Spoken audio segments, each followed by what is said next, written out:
Hey everybody, so I had the great honor of performing at the Gantt Center, Give Her Flowers, Women's History Month celebration hosted by Hannah and Sade Hassan. Earlier, I had a conversation with one of the ladies, and it was just because her energy pulled me to her. And then I didn't even know she was a speaker, and she got up here, and my heart was fluttering. Her story was so great. Thank you so much. And thank you to all the ladies. My name is Dionne D. Hunter. I'm a spoken word artist, author, and also a cultural event producer. So, like I said, I am an author, a spoken word artist, and a cultural event producer. My next production is taking place April the 28th, and the name of it is A Night of Artistic Renewal. Representation equals power. We have some of the best local artists in Charlotte. They're going to be on our stage. We have spoken word artists, visual artists, saxophonists, African dance fused with ballet, urban ballroom dance, hip hop, song. It's going to be an extraordinary night, and you need to be there.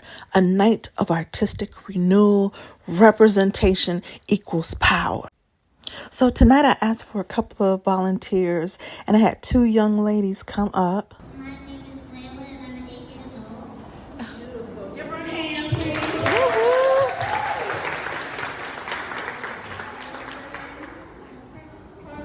I'm 8 years old. Oh, they're both eight. Oh my God.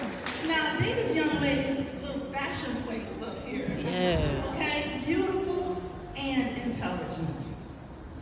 I'm going to tell you a story about 3 women in Charlotte.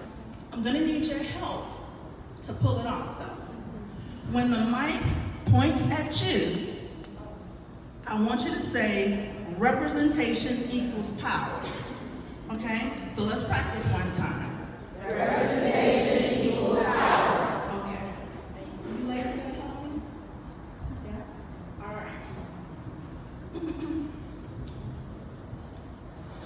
Queen City. Quite the moniker for a town brimming with so many beautiful African American women. Women who exude love and support for family and community. Women who lead during the toughest of times. Women who aren't afraid to make history. Wait. I meant to say her story. These queens of Charlotte include Hattie Walker, Allegra Westbrook, and Ella Scarborough. Hattie Walker grew up during the 1960s when the mire of segregation washed over our nation, leaving restrooms, water fountains, and job opportunities all separate and subpar. But Hattie refused to be subjugated. A young woman concealed her trepidation behind a well-manicured facade. She took part in Charlotte's first sit-in, and even with the threat of bodily harm and jail time looming, Hattie placed her pride on the line along with her life so that she could expose the festering sore known as segregation. And she simultaneously claimed rights that would be inherited by generations, all because she understood that representation equals power. That leads us to Allegra Westbrook. As a child, she was drawn to the beautiful garden of wisdom planted by her mother. And she dreamt of someday crossing the magical threshold leading into the segregated library. She longed to reach the sweet nectar of knowledge held within the beautifully bound books kept just outside adult, she not only crossed that threshold, she became Charlotte's first African-American library supervisor and established mobile libraries to serve the community from which she came, because she understood as well that representation equals power. Ella Scarborough fought from the moment of her birth. Premature and in distress, Ella was denied access to the nearest emergency room. That is until her father's cries of, "I refuse to let my baby die," knocked those segregated doors right off their hinges. And Ella's wake swept over Charlotte like a wave clearing a battered beach. And Ella became the first African-American female to be elected to Charlotte City Council, and the first African-American woman to serve as vice chair. All this because I believe she understood maybe a little bit more than most that representation equals power.